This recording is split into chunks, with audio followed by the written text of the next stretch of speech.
अच्छी बायोग्राफिकल कहानी है। ये कहानी है जॉन नैश की और ये कहानी शुरू होती है वर्ल्ड वॉर 2 के खत्म होने के 2 साल बाद, क्योंकि 2 सितंबर सन 1945 को वर्ल्ड वॉर 2 खत्म हो गया था और अब वक्त है 1947 का। और इस वक्त में ये दिखाया जाता है कि जॉन नैश, जो कि एक स्कॉलर है, उनका प्रिंसटन यूनिवर्सिटी में एडमिशन होता है। कॉलेज के पहले दिन उसकी मुलाकात एक ग्रुप से होती है जो सब के सब मैथ्स और साइंस के स्टूडेंट्स हैं। यहाँ पर उसकी मुलाकात मार्टिन हैंसन से भी होती है, जो कि नैश की तरह ही एक स्कॉलर है। नैश उसे बोलता है कि मैंने तुम्हारे दोनों प्रीप्रिंट्स पढ़े, जो कि तुमने एक नाजी साइफर्स के ऊपर लिखा था और दूसरा नॉन लीनियर इक्वेशन के ऊपर, और मुझे यकीन है इन दोनों में से ही कोई भी इनोवेटिव आइडिया नहीं है। दरअसल जॉन नैश के मन में जो भी होता है वो बोल देता है। वो कभी भी दिल से नहीं सोचता, वो हमेशा दिमाग से सोचता है और वो सुप्रीमली इंटेलिजेंट होता है। इसके साथ साथ उसका नेचर शाई भी होता है। उसकी अपनी एक अलग दुनिया है, जिस दुनिया में वो अकेला रहता है। अब नैश अपने रूम में जाता है और जब वो रूम में जाता है तो वहां पर एक और स्टूडेंट आता है। ये लिटरेचर का स्टूडेंट है, इसका नाम होता है चार्ल्स हरमन। चार्ल्स हरमन का नेचर जॉन नैश से बिल्कुल विपरीत होता है। हालांकि नैश शुरू में उससे अच्छे से बात नहीं करता, लेकिन बाद में ये दोनों बात करते हैं और जॉन नैश चार्ल्स को बताता है कि सब अपनी थीसिस जमा कर चुके हैं, लेकिन मैंने अभी तक नहीं की, क्योंकि मैं किसी ओरिजिनल आइडिया पर काम करना चाहता हूँ। इसके साथ साथ जॉन नैश कभी भी क्लास में नहीं जाता। उसका कहना है कि क्लास में टाइम वेस्ट होता है, हम वही चीज पढ़ते हैं जो पहले से लिखी जा चुकी है। लेकिन जॉन नैश कुछ ऐसा करना चाहता है जो पहले दुनिया में कभी भी ना हुआ हो। उसके सभी साथी जॉन को साइको समझते हैं, क्योंकि उसका दिमाग सबसे अलग होता है। वो बहुत ब्लंट और अपने काम में बहुत इन्वॉल्व होता है। उसे नहीं पता चलता कि उसके आसपास क्या हो रहा है, वो सिर्फ वही करता है जो उसे जिंदगी में करना होता है। अब एक बार जब जॉन नैश अपने आइडिया के बारे में सोच रहा होता है, तभी उसे मार्टिन हैंसन अपने पास बुलाता है। वो उसके साथ एक गेम खेलता है और गेम के दौरान वो उसे बोलता है कि अगर तुम अपने ओरिजिनल आइडिया को कभी ढूंढ ही ना पाए तो क्या होगा। और वो ऐसा इसलिए बोलता है क्योंकि जॉन नैश बहुत ब्लंट होता है और वो कभी भी किसी के काम को अप्रिशिएट नहीं करता, क्योंकि किसी का भी आइडिया उसे ओरिजिनल नहीं लगता। अब जब जॉन नैश को मार्टिन ये बात बोलता है तो इससे वो परेशान हो जाता है और वो 2 दिन तक लगातार लाइब्रेरी में बैठकर सोचता रहता है। उसका रूममेट बोलता है कि पिछले 2 दिन से तुम यहीं पर बैठे हो। जॉन नैश कहता है कि सब अपनी थीसिस जमा कर चुके हैं और मैं अभी तक ये भी नहीं सोच पाया कि मुझे कौन से टॉपिक पर डॉक्टरेट करनी है। उसका रूममेट चार्ल्स मजाक में बोलता है कि तुमने विंडो पर आर्ट करना बहुत अच्छे से सीख लिया है। दरअसल वो अपने आइडियाज को जो उसके मन में आता है वो उसे विंडो के ग्लास पर नोट डाउन कर लेता है। जॉन कहता है कि मेरे दिमाग में ये 3 आइडियाज हैं जिसमें शायद मैं थीसिस लिख सकता हूँ।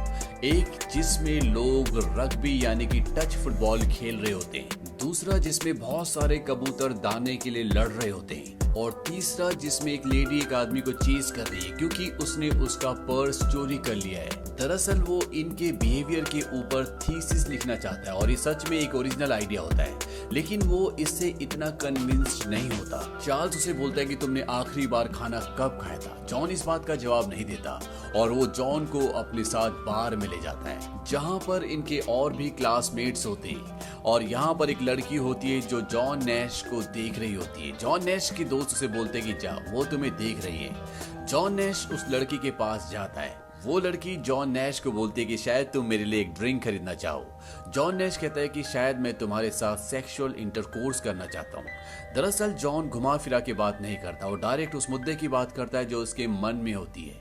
वो ब्लंट होता है, वो स्ट्रेट होता है, वो बातों को घुमाता नहीं, वो दिल से नहीं सोचता। और इस बात से वो लड़की गुस्सा होकर उसे थप्पड़ मारकर वहां से निकल जाती है। अब अगले दिन जॉन नैश के लेक्चरर उसे बोलते हैं कि तुम्हें अपनी थीसिस को जमा करवाना चाहिए, क्योंकि सब ने अपनी थीसिस जमा करवा दी है, लेकिन अभी तक जॉन नैश को कोई भी ओरिजिनल आइडिया नहीं मिला। अब उसी रात को जब वो अपने दोस्तों के साथ बार में बैठा होता है तो वहां पर लड़कियों का एक ग्रुप आता है जिसमें एक लड़की बहुत ही सुंदर होती है और ये सब के सब उसकी और अट्रैक्ट हो जाते हैं, सब उसे अप्रोच करना चाहते हैं। हैंसन बोलता है कि तुम्हें एडम स्मिथ की वो बात याद होगी। दरअसल उनकी एक थ्योरी होती है जिसमें यह बताया जाता है कि एवरी मैन फॉर हिमसेल्फ, यानी कि सब अपने अपने लिए काम करेंगे। हैंसन बोलता है कि सब उसे अप्रोच करेंगे और जो इस गेम से बाहर निकल जाएगा वो वो बाद में उसकी दोस्तों को अप्रोच कर सकता है। और जब हैंसन ये बात बोलता है तो जॉन नैश के चेहरे पर एक स्माइल आ जाती है, क्योंकि उसे अपना ओरिजिनल आइडिया मिल चुका होता है। जॉन कहता है कि एडम स्मिथ को रिवीजन करने की जरूरत थी।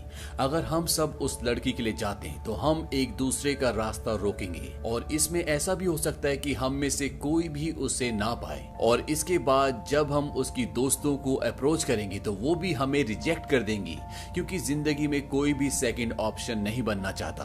क्या हो कि अगर हम उस सुंदर लड़की की तरफ ना जाएं, हम एक दूसरे का रास्ता ना रोकें, और उसके साथ जो लड़कियां हैं उनकी भी हम इनडायरेक्टली इंसल्ट ना करें।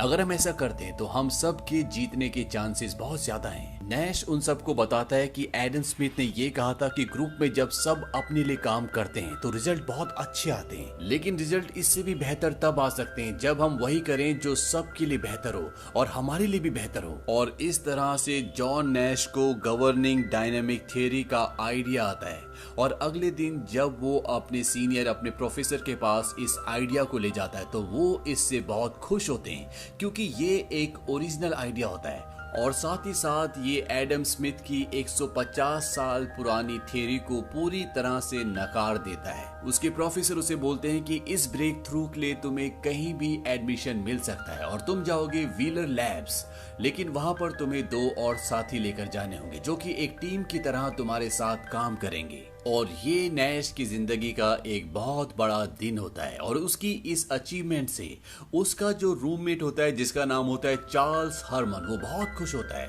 लेकिन चार्ल्स हरमन कभी भी उसके दोस्तों के सामने नहीं आता, वो हमेशा उससे अकेले में ही मिलता है। अब 5 साल बीत जाते हैं और 5 साल बाद उसे द पेंटागन में बुलाया जाता है। ये वक्त होता है सन 1953 का। दरअसल यहाँ पर उसे एक इनक्रिप्टेड कोड को डीकोड करने के लिए बुलाया होता है, जिसे जॉन नैश अपने दिमाग में ही सॉल्व कर देता है, और वहां पर जितने भी लोग होते हैं वो सब के सब हैरान हो जाते हैं, क्योंकि इनक्रिप्टेड कोड्स को मैसेजेस को डीकोड करना इतना आसान नहीं होता। इनक्रिप्टेड मैसेज उसे कहते हैं जब हम किसी और फॉर्म में किसी दूसरे इंसान या ऑर्गेनाइजेशन को मैसेज भेजते हैं, और ये मैसेज बहुत खुफिया होते हैं। ऐसा जॉन नैश ने पहले भी 2 बार इनके लिए किया होता है। यहीं पर जॉन नैश को एक आदमी भी दिखता है जो उस पर नजर रखता है। जॉन को समझ नहीं आता कि वो आदमी कौन है। अब जॉन यहाँ पर MIT के स्टूडेंट्स को भी पढ़ाता है। इस काम से वो बहुत ही डिससेटिस्फाइड होता है, क्योंकि वो जिंदगी में कुछ बड़ा करना चाहता है, कुछ अलग करना चाहता है, और साथ ही साथ उसे ये क्लास लेना और दूसरों का क्लास अटेंड करना ये सब टाइम वेस्ट लगता है, क्योंकि अपने कॉलेज के दिनों में भी वो क्लास अटेंड नहीं करता था, बल्कि वो एक इनोवेटिव नया आइडिया ढूंढने की कोशिश करता था, और वो यही दूसरे लोगों के लिए भी चाहता है।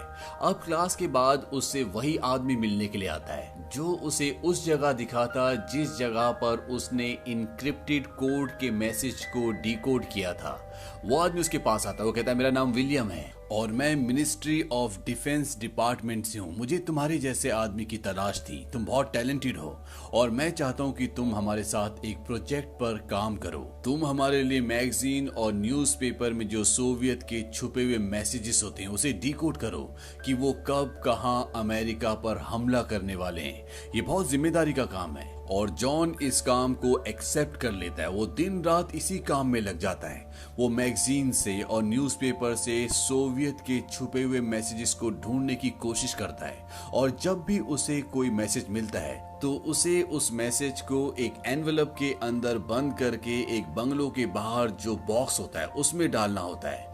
और जॉन अपने काम में पूरी मेहनत कर रहा होता है, उसे कुछ भी नहीं दिख रहा होता, लेकिन इस काम को करने के दौरान जॉन के दिल में बहुत डर पैदा हो जाता है, क्योंकि जब भी वो मैसेज को एक एनवेलप के अंदर डालकर उस बंगलों के बाहर वाले बॉक्स में डालने जाता है तो उसे लगता है कि उसका कोई पीछा कर रहा है और ये सोवियत के एजेंट्स हैं, इसीलिए उसके दिल में डर होता है। वो दिन भर अपने घर पर रहता है और साथ ही साथ जॉन नैश अपनी एक स्टूडेंट जिसका नाम एलिसिया होता है उसके करीब आ जाता है और ये दोनों एक दूसरे को अब प्यार करते हैं। एक दिन जॉन नैश अपनी पुरानी यूनिवर्सिटी में जाता है, यानी कि प्रिंसटन यूनिवर्सिटी में, और जब वो एक पेड़ के नीचे बैठकर काम कर रहा होता है तभी वहां पर एक बच्ची आती है। वो उससे पूछती कि आप क्या कर रहे हैं मिस्टर जॉन।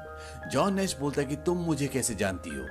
वो कहते हैं कि तुम मेरे अंकल के रूममेट थे, और तभी वहां पर जॉन नैश का वो पुराना रूममेट आ जाता है जिसका नाम चार्ल्स होता है, जो प्रिंसटन यूनिवर्सिटी में उसका कभी रूममेट था। जॉन अपने रूममेट चार्ल्स को बताता है कि मैं एक लड़की को डेट कर रहा हूँ जिसका नाम एलिसिया है, क्या मुझे उससे शादी के बारे में पूछना चाहिए। चार्ल्स उसे इस चीज के लिए प्रोत्साहित करता है, वो कहता है तुम्हें ऐसा करना चाहिए। और जॉन नैश एलिसिया के पास जाता है और वो उससे शादी के बारे में पूछता है। एलिसिया भी जॉन को प्यार करती है, उसे पसंद करती है, इसीलिए वो हाँ कह देती है। और इसके बाद जॉन नैश की और एलिसिया की शादी हो जाती है। धीरे धीरे वक्त बीतता है और अब वक्त आता है सन 1954 का, और आज भी जॉन नैश पार्चर के लिए काम करता है। और एक दिन जब वो लेटर को लेटर बॉक्स में डालकर बाहर आता है, तभी वहां पर पार्चर अपनी गाड़ी से आ जाता है। कुछ लोग इनका पीछा कर रहे होते हैं जो इनके ऊपर गोलियां भी चलाते हैं, लेकिन किसी तरह से बच जाते हैं। और अगले दिन जॉन नैश विलियम पार्चर से मिलता है और वो कहता है कि मैं इस काम को छोड़ना चाहता हूँ क्योंकि मेरी पत्नी प्रेग्नेंट है। विलियम पार्चर बोलता है कि मैंने तुम्हें पहले भी समझाया था और अब तुम इस काम को नहीं छोड़ सकते क्योंकि रशियन को पता है कि तुम हमारे लिए काम करते हो, और अगर तुमने काम छोड़ा तो मैं तुम्हारे लिए काम करना छोड़ दूंगा, यानी कि तुम्हारी सुरक्षा करना छोड़ दूंगा।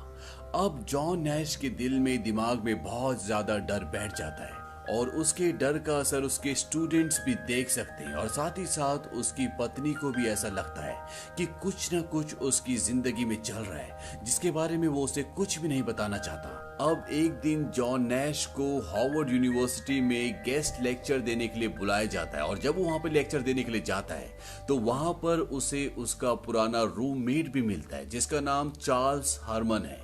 उसके साथ उसकी भांजी भी होती है। उन दोनों को देखकर जॉन नैश बहुत खुश होता है और इसके बाद वो लेक्चर देने के लिए जाता है, और जब वो लेक्चर दे रहा होता है तभी उसे वहां पर कुछ आदमी दिखते हैं और उसे लगता है कि वो सोवियत के जासूस है। जॉन नैश वहां से भाग जाता है, लेकिन ये लोग उसे पकड़ लेते हैं और अपने साथ ले जाते हैं। और जब जॉन नैश को होश आता है तो वो देखता है कि उसके हाथों में हथकड़ियां होती हैं, लेकिन ये सोवियत के आदमी नहीं होते बल्कि ये एक डॉक्टर हैं जो साइकाइट्रिस्ट हैं। दरअसल इन लोगों के मुताबिक जॉन नैश को दिमागी कोई प्रॉब्लम है।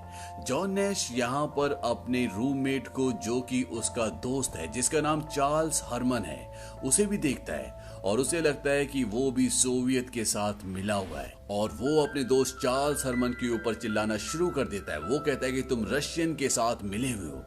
डॉक्टर उसे बताता है कि तुम्हारे और मेरे अलावा इस कमरे में कोई भी नहीं है, लेकिन वो उनकी बातों पर विश्वास नहीं करता। जॉन को लगता है कि ये मुझसे झूठ बोल रहे हैं। इसके बाद जॉन की पत्नी यहाँ पर आती है और डॉक्टर उसे बताते हैं कि शायद जॉन को कोई दिमागी प्रॉब्लम है, और ये प्रॉब्लम उसे उस वक्त से है जब ये ग्रेजुएशन कर रहा था, क्योंकि उसके हिसाब से उसका कोई रूममेट था जिसका नाम है चार्ल्स हरमन, जबकि ग्रेजुएशन के दिनों में इनका कोई भी रूममेट नहीं था। इनके इमेजिनरी फ्रेंड्स हैं, इन्हें हेलुसिनेशंस होते हैं। जॉन की पत्नी एलिसिया कहती है कि ये क्या बकवास है, इन्होंने मुझे अपने दोस्त चार्ल्स हरमन के बारे में कई बार बताया जो कि यूनिवर्सिटी में इनका रूममेट था। डॉक्टर उससे पूछते क्या तुम कभी उससे मिली हो, क्या तुमने उससे कभी फोन पर बात की है, क्या तुमने कभी उसका फोटो देखा है। मैंने प्रिंसटन यूनिवर्सिटी में कॉल किया था और वहां पर चार्ल्स हरमन नाम का कोई भी स्टूडेंट नहीं था और ना ही इनका कोई रूममेट था, यानी कि जॉन वहां पर रूम में अकेले रहते थे। और साथ ही साथ जॉन का एक और इमेजिनरी फ्रेंड है जिसका नाम है विलियम पार्चर, जिसके साथ मिलकर ये रशियंस के खिलाफ एक प्रोजेक्ट कर रहे हैं। और इतना ही नहीं, जॉन मुझे भी एक रशियन एजेंट समझता है। तुम्हें क्या लगता है कि मैं एक रशियन एजेंट हूँ? जॉन की पत्नी समझ जाती है कुछ ना कुछ तो गड़बड़ है, और वो उसके ऑफिस जाती है जहां पर वो देखती है कि मैगजीन्स के और न्यूज़पेपर्स के बहुत सारे कटिंग लगे होते हैं। और वो इसके बाद उस जगह जाती है जहां पर वो एक बॉक्स के अंदर वो सारे लेटर्स डालता था, और उसे वो सारे लेटर्स मिल जाते हैं क्योंकि वो सब वहीं पर होते हैं। और इसके बाद वो जॉन से मिलने के लिए जाती है जॉन अपनी पत्नी को कहता है कि मैं इस बारे में तुम्हें काफी समय से बताने की कोशिश कर रहा था, लेकिन मैं नहीं बता पाया। दरअसल मैं गवर्नमेंट के साथ मिलकर एक खुफिया प्रोजेक्ट पर काम कर रहा हूँ जो कि रशियन के खिलाफ है, और अब उन्हें मेरे बारे में सब कुछ पता है। तुम्हारी जान खतरे में है, तुम्हें विलियम पार्चर नाम के आदमी से मिलना होगा। जॉन की पत्नी एलिसिया बोलती है कि विलियम पार्चर नाम का इस दुनिया में कोई भी आदमी नहीं है, और जो तुम्हें लगता है कि तुम गवर्नमेंट के साथ मिलकर रशियंस के खिलाफ कोई प्रोजेक्ट पर काम कर रहे थे, वो सब झूठ है। और जो भी लेटर्स तुमने लेटर बॉक्स के अंदर डाले थे वो आज तक वही थे, और वो उसे वो सारे लेटर्स दिखाती है जो वो उस लेटर बॉक्स के अंदर से लाई थी जहां पर जॉन नैश उन लेटर्स को डालता था। वो कहती है कि इन लेटर्स को आज तक खोला भी नहीं गया। वो उसे बताती कि तुम बीमार हो, जो कुछ है तुम्हारे माइंड में है, ये असली दुनिया नहीं है। लेकिन जॉन नैश अपनी पत्नी की बात पर विश्वास नहीं करता और वहां से उठकर चला जाता है। दरअसल जॉन नैश को स्किज़ोफ्रेनिया नाम की दिमागी बीमारी होती है जिसके बारे में उसे नहीं पता होता। वो इस बीमारी को एक्सेप्ट नहीं करना चाहता। यही हॉस्पिटल में एक दिन वो अपनी कलाई भी काट लेता है, क्योंकि उसके मुताबिक उसकी कलाई पर एक चिप डाली गई थी जिससे हमेशा उसकी लोकेशन का आर्मी को पता चलता रहे, लेकिन उसके हाथ में ऐसा कुछ भी नहीं होता। इसके बाद डॉक्टर्स उसे एक शॉक थेरेपी से गुजारते हैं, और ये बहुत ही हार्ड ट्रीटमेंट होता है जो कई हफ्तों तक चलता है, और इस ट्रीटमेंट के पूरा होने के बाद उसे रिलीज कर दिया जाता है। साथ ही उसे कुछ टेबलेट्स भी दी जाती है जिन्हें जॉन नैश को रेगुलर खाना है। अब जॉन नैश अपनी पत्नी और अपने बच्चे के साथ हैं। दरअसल जॉन नैश को एक दिमागी बीमारी हो गई थी जो आज भी कहीं ना कहीं उसके साथ है, जिसमें उसने कई इमेजिनरी फ्रेंड्स बना लिए थे। सबसे पहला फ्रेंड उसका वो होता है जो हॉस्टल में उसके साथ उसका रूममेट होता है, जिसका नाम चार्ल्स हरमन है। दरअसल इस नाम का कोई इंसान होता ही नहीं, ये उसका इमेजिनरी फ्रेंड होता है, और इसीलिए कभी भी कॉलेज में, घर में या कहीं भी हरमन से कोई भी नहीं मिला होता। इसके बाद उसका दूसरा इमेजिनरी इंसान वो होता है जो कि चार्ल्स हरमन की भांजी है, जिससे जॉन नैश कई बार मिल चुका है और वो उसे अच्छे से जानता है। और तीसरा उसका इमेजिनरी फ्रेंड है विलियम पार्चर, जिसके साथ मिलकर वो सोवियत के खिलाफ एक खुफिया प्रोजेक्ट पर काम कर रहा था। लेकिन ये सारे के सारे किरदार झूठे थे, ये उसकी दिमाग की उपज थी, और अब जब वो गोलियां खाता, उसका ट्रीटमेंट हो चुका है, तो उसे इनमें से कोई भी नहीं दिखता। लेकिन जॉन नैश जो गोलियां खा रहा होता है, वो गोलियां उसकी बॉडी को बहुत सुस्त कर देती है, और इस वजह से उसकी पत्नी के साथ उसका फिजिकल रिलेशनशिप भी पूरी तरह से खत्म हो जाता है। उसकी पत्नी जॉन की हालत देखकर बहुत परेशान होती है, और जॉन धीरे धीरे इन गोलियों को खाना छोड़ देता है। और एक रात को वो देखता है कि उसकी खिड़की के बाहर एक आदमी भाग रहा है। जॉन नैश उसका पीछा करता है, और पीछा करते करते वो घर से बाहर निकल जाता है, और तभी वहां पर वो देखता है कि विलियम पार्चर कुछ लोगों के साथ वहां पर होता है। वो विलियम पार्चर को कहता है कि तुम रियल नहीं हो।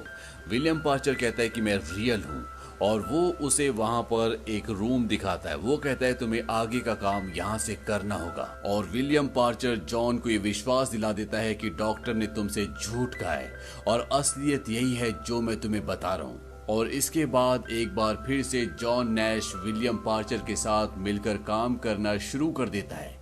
इसके बारे में उसकी पत्नी को कुछ भी नहीं पता होता, लेकिन एक दिन उसकी पत्नी उस कमरे तक पहुंच जाती है जहां से जॉन नैश काम करता है, जो उनके घर के पास ही होता है, और वो देखती है कि वहां पर उसी तरह से पेपर्स की और मैगजीन्स की कटिंग होती है जिस तरह से जॉन नैश के ऑफिस में थी। और वो समझ जाती है कि जॉन नैश एक बार फिर से अपने दिमाग को कंट्रोल नहीं कर पा रहा, यानी कि उसे एक बार फिर से विश्वास हो गया कि उसकी इमेजिनरी फ्रेंड्स हैं वो असली हैं। एलिसिया भागते हुए घर जाती है, क्योंकि घर पर जो उसका बच्चा है वो जॉन के पास है, और जब वो जाती है तो वो देखती है कि जॉन ने बाथ टब में पानी चलाया हुआ है और उसके अंदर उसका बच्चा है। लेकिन इससे पहले कि बच्चा डूबता, एलिसिया उसे उठा लेती है।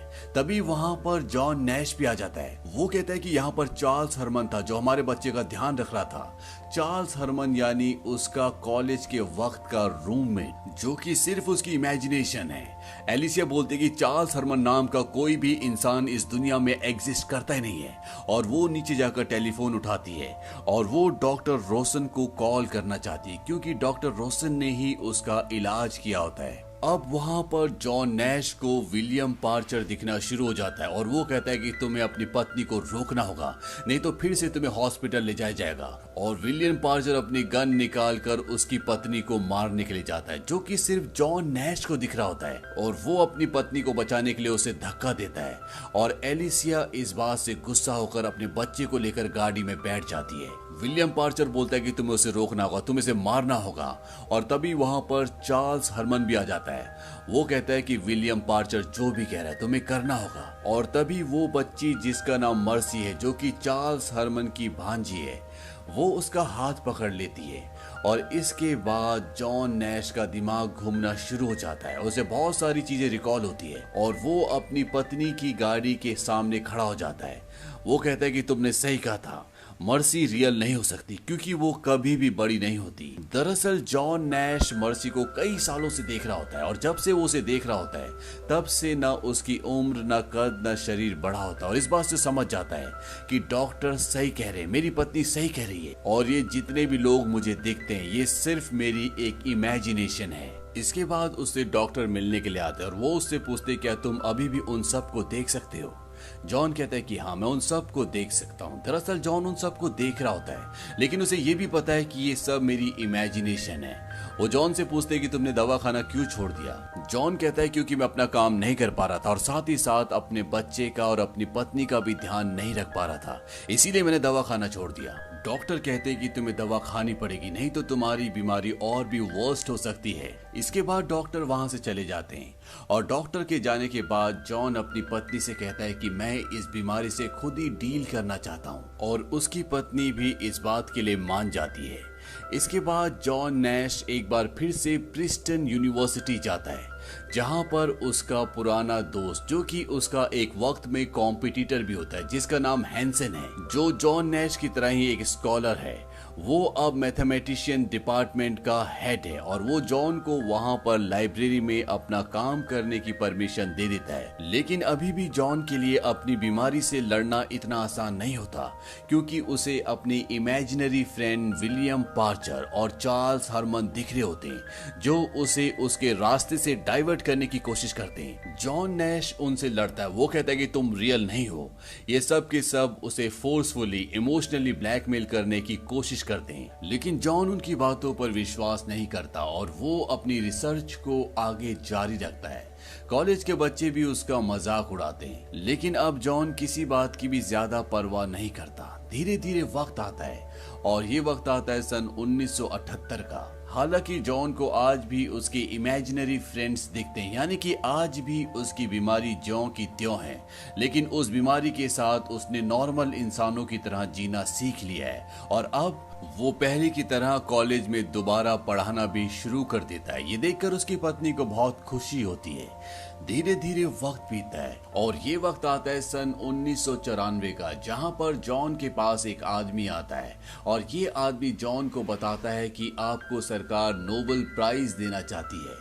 वो उसे कैफेटेरिया में ले जाता है और वहां पर जितने भी बड़े बड़े प्रोफेसर्स होते हैं वो सब के सब जॉन को अपना पेन देते हैं।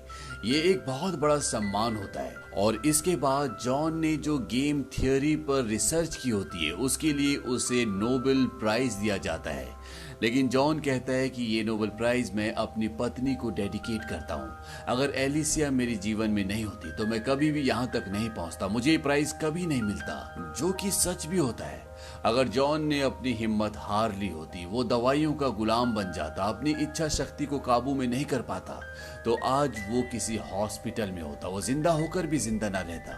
लेकिन जॉन नैश ने अपने हालातों से लड़ाई की, वो जिंदगी में आगे बढ़ा और उसने कुछ ऐसा कर दिखाया जो नॉर्मल दिमाग के इंसान भी कभी नहीं कर पाते। जॉन नैश की थियरी का global trade negotiations, national labour relations और इवोल्यूशनरी बायोलॉजी पर बहुत गहरा प्रभाव पड़ा। तो ये थी Nobel prize winner John Nash की जिंदगी की सच्ची कहानी। उम्मीद करते हैं कि ये कहानी आपको जरूर पसंद आई हो।